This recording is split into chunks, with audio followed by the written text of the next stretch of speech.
The geomod system of the original Red Faction was really pushing the hardware of the time.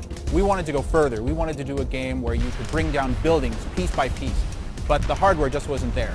So when we started hearing about the capabilities of the PlayStation 3 and the Xbox 360, then we decided to reopen up the franchise with a whole new destruction system. As you're playing through other games that tout destruction, you'll find that what you're seeing in all cases is a special effect. When you get into Red Faction Guerrilla, what you'll find is a true physics-based and stress-based destruction system. In RFG, you physically destroy things the way you'd expect it to work in real life. Buildings have materials and weight.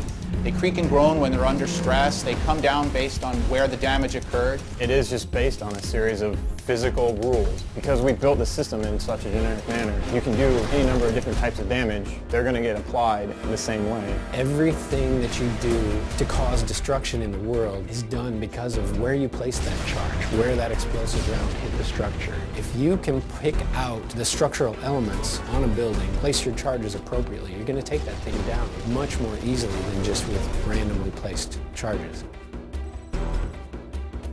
We've found that it's almost been necessary to teach our environment artists and our structure artists to be structural engineers. The programmers got so good at simulating stress on the buildings, it turned into less, how are we going to make this thing fall apart, into more, how are we going to make this thing stay together.